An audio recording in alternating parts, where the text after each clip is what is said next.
Hello, BookTube. I went out and about today. Doesn't seem possible to me looking back on it, but I was offered a car and some sturdy young weightlifters, and there were a few things I wanted to look for, a few errands that I wanted to run, so I went out and about. Since it was a car, and since I had weightlifters in the car, I don't have any subway stories for you, but I do have a sidewalk story for you. My boys went off to look for something in some store up the street, uh, and I was left behind, as I often am, and I encountered a big, square-headed, pink-nosed pit bull who had been tied to a parking meter outside a store, a liquor store, of course. I assumed that his owner was inside, and I walked over to say hi. It's always a great luxury to say hi without my screaming little drill sergeant. Ordinarily, I'm with Frida, and she's not an aggressive dog, but she requires that all dogs present their papers, and not all dogs like that. Not all dogs want to do that to a little 10-pound piece of lint. But I didn't have her with me, so I was free to just walk over and smooch. I walked over and I introduced myself, and we started smooching epically. If you've ever been smooched by a big pit bull, they really know how to do it. And we were in mid smooch when the dog's owner came out of the liquor store, and he was a little rat of a man, and just exactly the wrong kind of person you'd expect to ever have a dog. And he yelled, didn't yell, but he was right there. I was right outside the door. He said, hey, get away from my dog. I'm cleaning up his language just a bit. And I have learned that there is no benefit, there is no profit in making a scene in such circumstances. So I just said goodbye to the dog and stood up and started to make my way up the street to where my boys would be.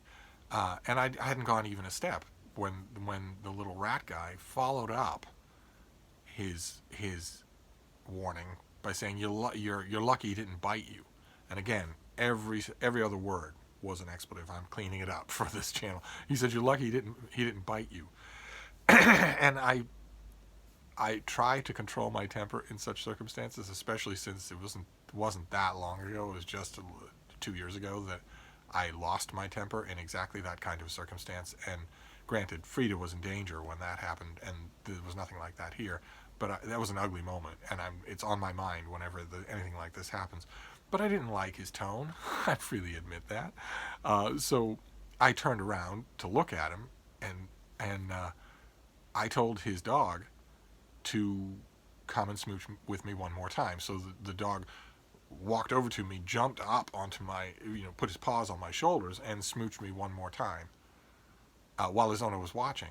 And then I told the dog, okay, sit down, and go back to him. And I looked at the guy and said, I don't think he would have bitten me. And that was all. That was all the triumph that I allowed myself. And fortunately, he didn't say anything else, and that's good. That's good. He saw something strange happen, and it shut him up. But I try not to think about it. My mantra for a long, long time has been, I can't save them all. I couldn't have taken that dog in. Even if I thought it was a viable option, I couldn't have done it. No way. So anyway, there's your subway or your sidewalk story. But although I had errands to do, and although I had boys with me who wanted, pre-workout in giant shiny vats, if you don't know anything about the weightlifting world, pre-workout is the young men who wear knitted hats while they're in a heated gym just so that they can gross themselves out. They live by the stuff. It's a drug. It's I think it's totally unregulated. The companies that make it show up, rebrand their product, which is hugely illegal and dangerous amphetamines left, right, and center, and then they get shut down by I think the Food and Drug Administration has 6 regulators for the whole country. One of them will get around to them eventually and shut them down. They'll go underground, refinance, put new names on the masthead, come up with a new logo, and just pop up again. Pre-workout is huge.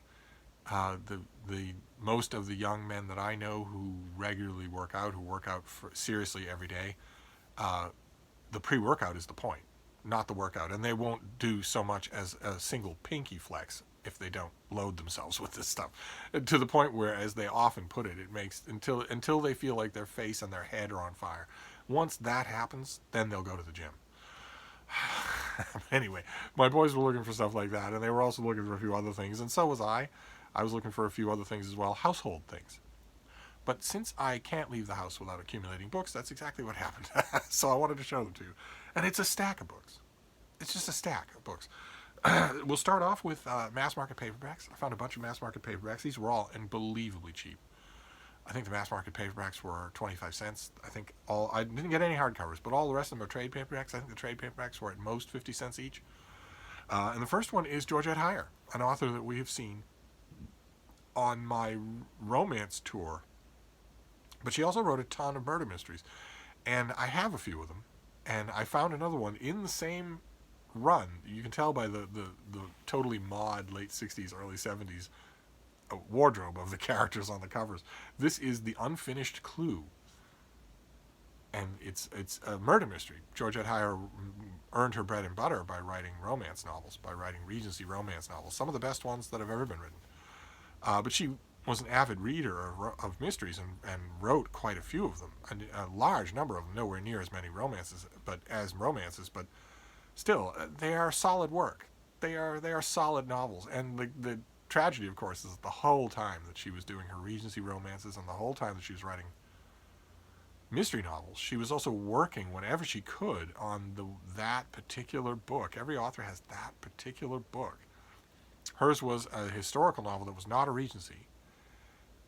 But these things, she turned her hand to them, and she did a solid job. This is, let's see here. Sir Arthur Billington Smith was nobody's idea of the perfect host. He was, in fact, absolutely frightful. He bullied his wife, grumped at his guests, refused gleefully to help out an indigent friend, and positively blew his stack when his wayward son took up with a nightclub dancer who was definitely not quite our class.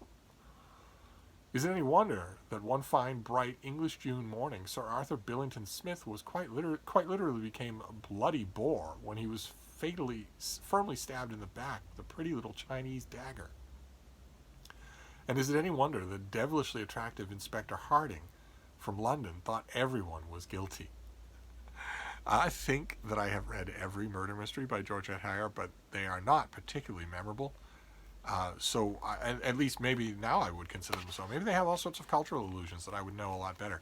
But I'm going to reinforce this and pop it right down here at the end of the year, when I'm reading my way through new releases. But I'm not yet starting 2020 books, so I'm going to be in a prime place for rereading, for reading older stuff.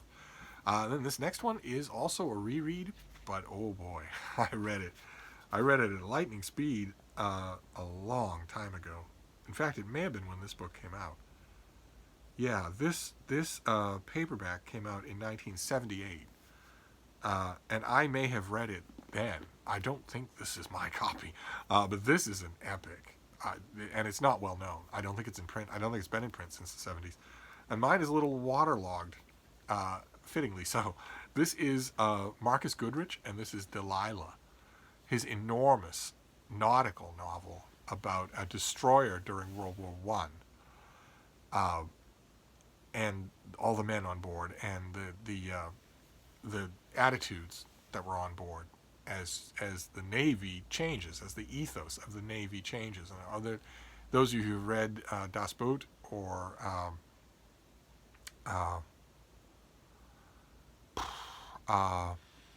it's gone right out of my head. The Cruel Sea, Nicholas Montserrat, any Nicholas Montserrat. Those of you who read those authors will know what this is like. It's you get all of the characters on board the ship. They're good, they are bad, they are noble, they are ignoble. You get all of their ports of call. You get incredibly tense and well done action scenes, both on land and especially at sea. It's just a big, immersive thing. I don't recall it being literarily anything to write home about, but again, like with the Georgette Heyer, I might have missed a lot. I haven't read this in a long time, and when I saw it, I grabbed it right away, especially since it was dirt cheap. So I will reinforce this. This particular edition has an afterword by James Michener, who was a big fan of the book and a big fan of the author, and so were a lot of other literary lights of the day, of his day. He wrote this in, I want to say 1940, 1941, 1940. He wrote it during World War II, and he was well-known literary figure to everybody. And I haven't read James Mishra's Afterward, but I know perfectly well what it's going to say. I know one thing it's going to say, and the author note, the author bio note in this book will say the same thing. They will all, both of those things will say that the author is currently at work on a sequel to this book, which never occurred. This book was, I mean, the author wrote lots of other stuff. He was an active writer for a large part of his life, but I have often maintained that writers often have only one book in them. The current publishing situation is usually that if you have that book and it sells well, does really well, this book did really well, publishers will lock you in for a bunch of other books just under the assumption that you do have other books in you, and I've often argued against that. That is often not the case. And Goodrich is a perfect example of that, in my opinion. I don't think he had any more books of this kind of power in him. But I don't know. I'm not 100% clear on how much power is in here. It's going to be a joy to reread this. I couldn't reread it the way it is now. I'm going to have to reinforce it a bit to make it readable. Same thing with these next two. These next two are also rereads. Everything here is a reread. But I think there might be one exception. But these next two are rereads, and they are Star Trek novels. All of the original Star Trek novels I've read. At one point or another, I hungrily read them when they came out, unless I wasn't in the country. If I was traveling, then I missed them. But otherwise, I was hungry for Star Trek fiction, especially when it started to be big, professionally done novels instead of dot matrix fanzines or anything like that.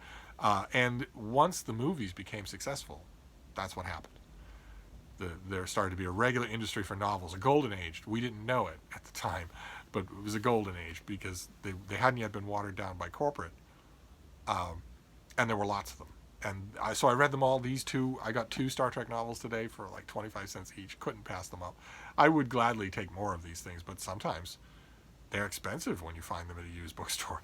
Sometimes they are. I think Mark Richardson and I went to an antique mart up in Vermont, saw a bunch of these things for like $4 a piece. Ridiculous. This one is by Melinda Snodgrass, who I don't think wrote any other Star Trek novels. And this is The Tears of the Singers. Ordinarily, the covers will give away something of an emphasis. Usually, the authors they have to play by a strict rule book. If you see a Star Trek novel that has a number up in the corner, it's been heavily vetted by corporate. It's been heavily vetted by Paramount to make sure that no character is dying, that no characters are marrying each other or anything like that. So the authors are presented with a fairly limited carousel of things that they could do. And one of those things was to highlight one particular character, usually somebody who's not Kirk, Spock, or McCoy. And you get a hint of that on the cover with Uhura trying to communicate with an alien species, although it's a bit of a dodge, because if I remember correctly, one of the major communicators with this alien species in the book is a new character that Melinda Snodgrass just brings on to do a lot of the heavy lifting, when it should be Uhura, who is an expert communications. But one way or another, this is. Oh, let me tell you about it. Captain Kirk and the Enterprise join the Klingons to avert disaster in the Taygeta system, where a time-space warp has swallowed a spaceship without a trace. Spock suspects a link between the anomaly and the inhabitants of Taygeta, semi-aquatic creatures killed for the jewel-like tears secreted at the moment of death. But a mutinous Klingon officer threatens the vital mission as a desperate Kirk and Spock race to save the Tagatians, the Federation, and the entire universe. So, again, I will pop this right down. I will probably reinforce both these things because I don't know how well they would withstand a reading, and I do want to keep them. And then this next one, the number on the cover is number 19. And then this next one I found, we go way ahead. This is number 66. This is Victor Milan's book, From the Depths. Again, we have the Federation and the Klingons. Okeanos, a water world settled centuries ago by a group of Federation separatists, is now rocked by a power struggle between the natives and the ex-Federation colony. When the USS Enterprise is sent beyond the Federation's boundaries to the planet to act as mediators, they are surprised to find a group of Klingons already serving as the natives' advisors. The volatile situation rapidly deteriorates when one of the great floating cities is completely destroyed and Captain Kirk is arrested for sabotage. Now at the center of a deadly civil war, Mr. Spock and the crew must race to free their captain as they face the deadly secret hidden beneath the planet's murky depths. Seem to remember Mark Richardson finding a copy of this just recently. Uh, I last time I was up there at the old farmhouse, I wanted to go spelunking through his Star Trek novel collection. I didn't do it, uh, but I haven't read this since it first came out. God, this must have been early 2000s, 1993. I haven't read this since then. I read it once. I used to pop these things down like candy. Notice when there was something canon. Notice when there was a particular note or what in 1993 we had no idea what it was, but now we call them Easter eggs. Whenever anything like that happened, I would just snap at it. And also, you would look at these covers on the metal spinner rack at the dry goods store, and guess some things and about them when they're set in Star Trek history. What version of Star Trek you might be seeing? Is it a movie version or something like that? And you see right away on this cover, if you're a Star Trek fanatic, you see right away a conflict, a visual conflict. Because that Kirk is wearing the old gold tunic of the original Star Trek series, but that is a movie Klingon with brow ridges and orbital ridges and bones and whatnot. So that's pretty interesting. I haven't read this in so long. I doubt I could tell you one detail about it, but it's on my agenda to read. Then that leaves the mass markets behind. The next one is a trade paperback. I read this when it first came out and wrote a review of it. That I'm going to have to see if I can find. This came out in 2009.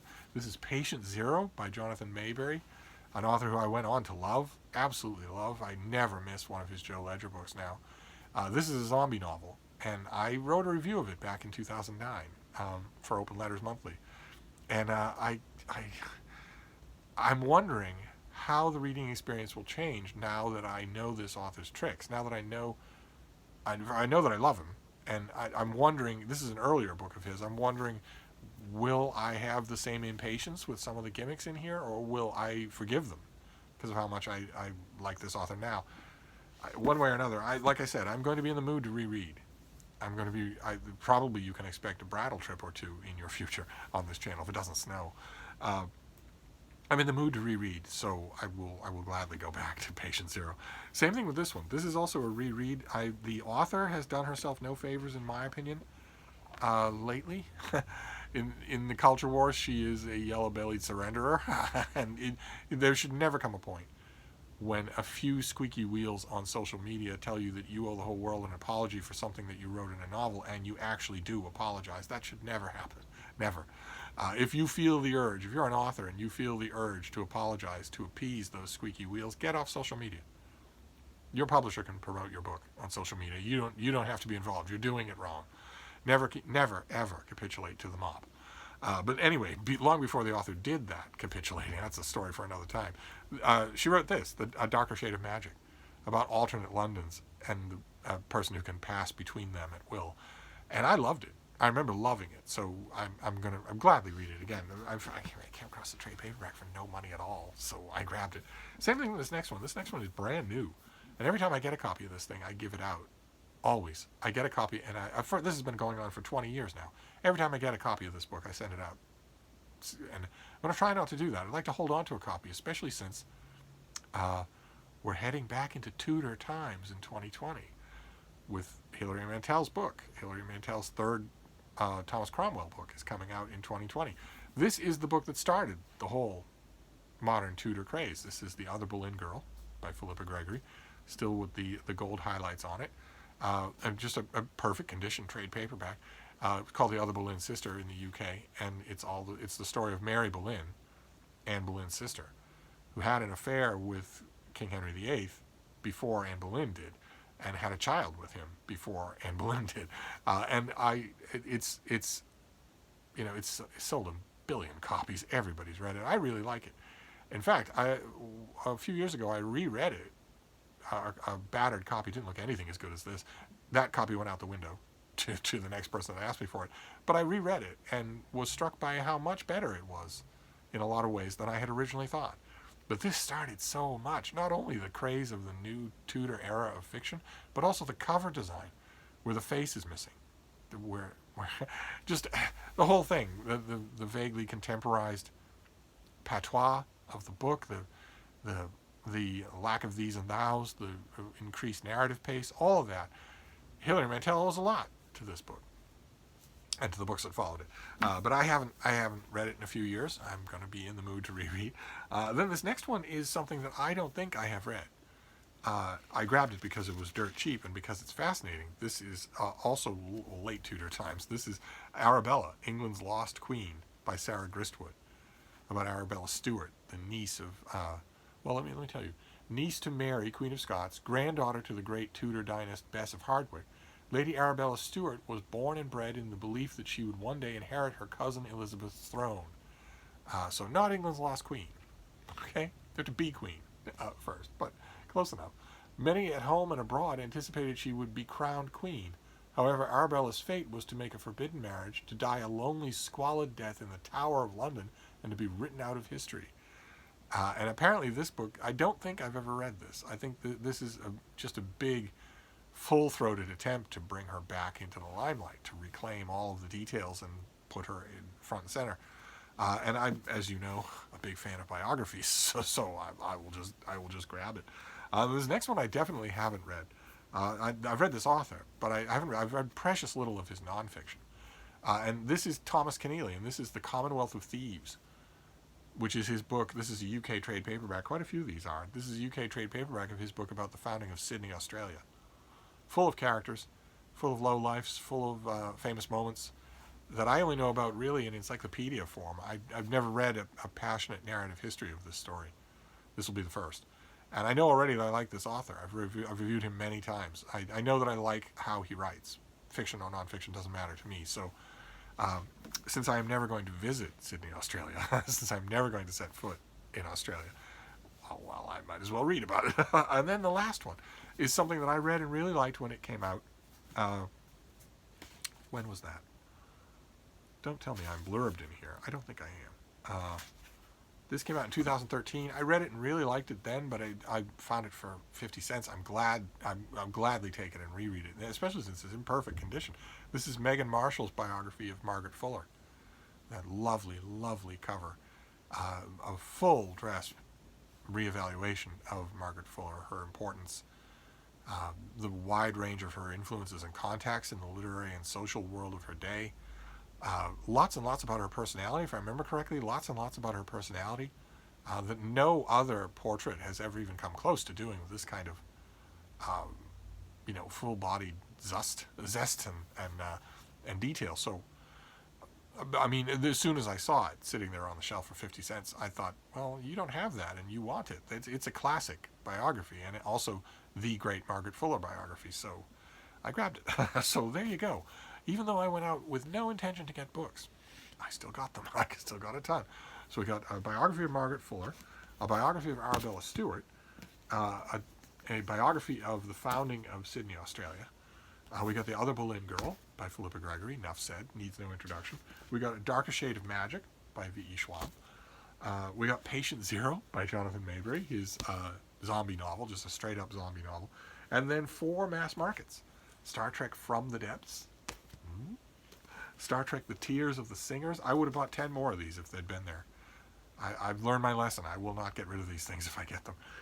Then Delilah by Marcus Goodrich, a battered old mass market paperback, but that's okay because this mass market paperback has probably been to sea. It's probably got its battering the old-fashioned way. And lastly, The Unfinished Clue by Georgette Heyer, one of her murder mysteries. But a delightful author is a delightful author, so I'm all on board. And there you go. that was my used book haul for today. Plenty more books to come. I don't know how many of them will be used, but I like I said, I will probably go to the Brattle if weather permits sometime, a couple of times before the end of the year, and I will show you the proceeds. But one way or another, I'm going to wrap this up for now. But I'll be back. Thank you, BookTube.